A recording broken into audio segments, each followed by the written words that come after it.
vërtet. E ka shijuar shumë atë periudhë, sepse mendoj që në një farë mënyrë realizoi. Kështu edhe më vonë, kur ti ishe këngëtare e afirmuar, e konsoliduar? Po. Ashtu është, gjithë kohës. Të dy kanë menaxhuar këtë pjesën e gjithë fazës së ndryshimit, se prej bankave të shkollës ne u bëm shumë të njohur. Dhe ishte një famë reale, nuk ishte një famë e sajuar nga rrjetet sociale apo e amplifikuar kot, ishte një famë reale. Dhe si ishte lehtë për të menaxhuar për një adoleshente të atyre viteve. Shumë kurioze kjo që the, më bën të pyes veçantë këtu, po duhet ndihmoj me ca foto këtë punën e vështirësisë së madhe të menaxhimit të famës së momentit, që ne e dinim që do ndodhte. Shkojmë një foto tjetër. Flori. Mami. Në rolin e princit Barbardës, sepse ajo ndronte që të... Po. Dhe sensi, ai vështrim, ai sens humori prej Shkodrane, ka qenë që e ka shoqëruar deri në fund. Deri në fund. Do të thonë ishte një njeri që kishte një ndjeshmëri të veçantë për botën e artit. Pa, kishte sepse që fëmijë ishte rrit në bord të qendrës kulturore, ish shtëpisë Pionerit në atë kohë, ish notare, kampion, brezit saj, e apasionuar mas letërsisë, kryesisht mbas teatrit, regjisë, filmave, një fancë të çmendur e minës, një dashuri që ju e ndanit me njëri tjetrin. Kështu që mami realisht e ka përjetu dhe sikur realizoi një ëndër të veten me rrugtimin që unë bëra tek ethet. Eci me foto tjetër, lutem regjia. Po prap mami. Në këtë rolin mashkullor, nuk e di pse, i jepnin gjithmonë role mashkullore, nga që ishte shumë e gjatë.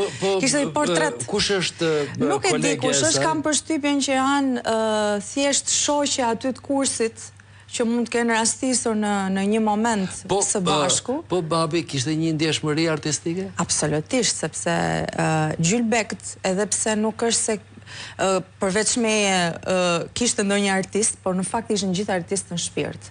Halla ime i binte Dajrës, një djalë axhet i babit binte Fizharmonikës, dhe sa herë që ne mblidheshim në gëzimet tona familjare të këndonin dhe veshi ishte absolut. Kështu që nuk ishte rastësi që dhe unë kisha një dhunti prej të dyve. Ardashës, dëgjonte muzikë shumë, i pëlqenin këto jaret Shkodrane, kishte kënaqësi kur dëgjonte me orë. Unë të kam dëgjuar ty që ti ke tentuar, ke kënduar një jare Shkodrane. Por mu pas ka kënë kismet. Unë kam përshtypjen që është impenjative. Shumë impenjative. Mua nuk duket si jare, më duket si arje. Fiks, ashtu është, në fakt. E vërtet. Shkëm një foto tjetër dhe futemi tani tek zhvillimet, nuk e di pse pas ka kërcyer kjo në fillim, na ndodh një fenomen me kolegët e montazhit dhe me kolegët e regjisë. Kur i vendosim, kur i zgjedhun, mundohem që t'i vendos nga një, po ndërkohë ne jemi televizion lajmi dhe vinë njerëz që duhen bërë montazhe kavrape. Edhe ne gjithmonë themi që shiko, s'ka gjë se do ta zgjidhim në transmetim, dhe është gjithmonë e njëjta gjë. Pra nga Zelenski do shkojmë prapë ke ethet. Po, patjetër. Si ka qenë ky takim? Këtu jemi në Odesa, ishte rasti gjatë një vizite zyrtare që në atë kohë u bë, rastisa, pata guximin t'i kërkoja një fotografi të çastit, se në fakt ai ishte i rrethuar nga gjithë ato rojet e tij. Por ajo që më bëri përshtypje në gjithë vizitë, që për hir të vërtetës një ditë para se ne të mbrinim atje kishte një sulm edhe nuk ishte një udhtim i lehtë, i qetë. Ne fjetëm në Moldavi atë natë, por bëm rrugën në mëngjes dhe ishim shoqëruar absolutisht, ishte një super organizim dhe ajo që më bëri përshtypje ishte në atë kohë lufte, në atë gjendje.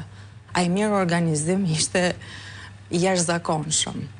Pritja, gjithë shka aty, se si ishte ndërtuar serioziteti tyre, kjo qëndresa e tyre dhe prandaj në një nga fotot që kur e diskutuam çfarë do përcjellja ishte për këtë arsye, më bëri shumë përshtypje ajo qëndresa e gjithë mesazhi, gjithçka mënyra se si ishte organizuar, sepse si njeri që merret me protokoll vërej këto detajet dhe ka qenë një vizitë goxha e guximshme, domethënë, por që një kujtim i bukur, një kujtim interesant.